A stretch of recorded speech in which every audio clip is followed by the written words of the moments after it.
Jimmie, what does the road to Singapore look like to you? You know, it is Ali Mazrui who say you dig deep or touch not the western spray. Because we seem to be borrowing just the one glorious part of how did they get there. And because before you get there was punishing corruption. You have seen the conversation about 11 billion being lost in SHA. We are not seeing anyone being accountable for that.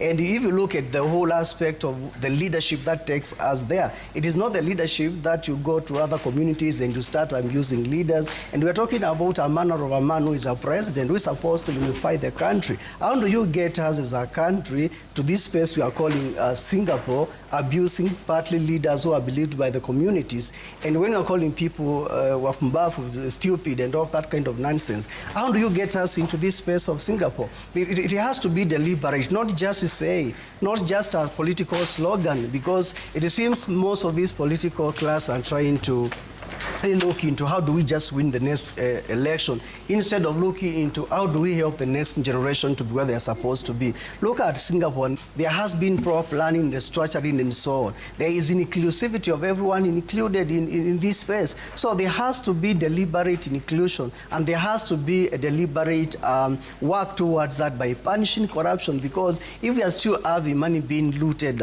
in front of our very own eyes and there is no punishment, nobody's being accounted for that, then how do we get there? Again, how we are dealing with the police. I expect in a state whereby someone has a problem with me, maybe the authority, you will come to me and identify yourself. I am police so and so, and I am, my badge number is this, and I've come to arrest you. But when you see policemen who are going to churches and they are, it almost appears like it's a Rambo movie. There's a tear gas, there's a shooting, and these are just peaceful people who are really worshiping God in our church. How do we get ourselves into Singapore, in this space we are calling Singapore, while we are terrorizing citizens who are not terrorists, who are not stealing, they are merely just worshiping God in our church? How is it difficult for a police officer to come there and say, I want to speak to so and so?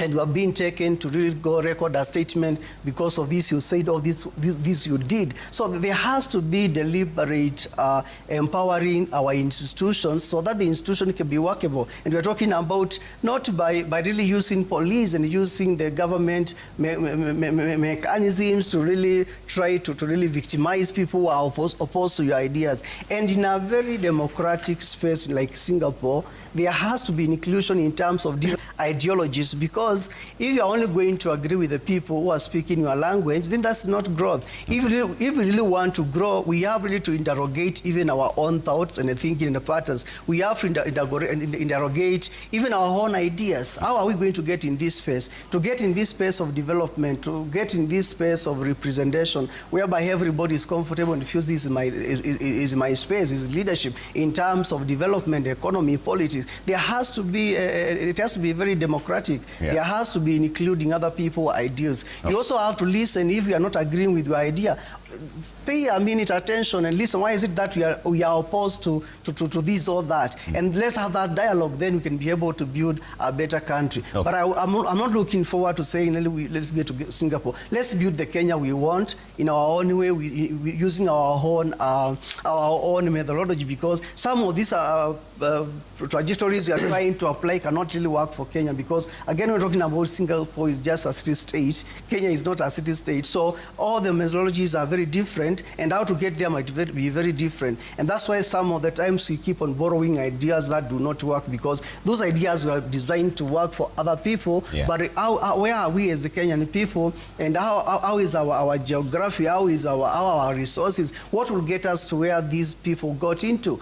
And again, it doesn't have to be like a very fast development, because again, development has to be gradual, because if you just want to use mechanism overnight to make this possible, remember these nations have been there for a very long time. Yeah. And they have come there gradually. It was not just one day you woke up and you found yourself every system was working. There has to be progression, and there has to be, you have to build on other people's leadership. Because I've also seen that sometimes when we have one regime coming into office, another regime leaving, sometimes they start to kill what was built by the previous regime. Okay. Now, if you are building a school, someone else comes and they don't continue that school, they start a new one, and you don't want to continue with this project or this because someone else, it is someone else's legacy, that is killing development. And you cannot just build your own idea and you don't build on other people's ideas. Okay. There has to be continuity. Level of continuity. Yeah, so that you can get there.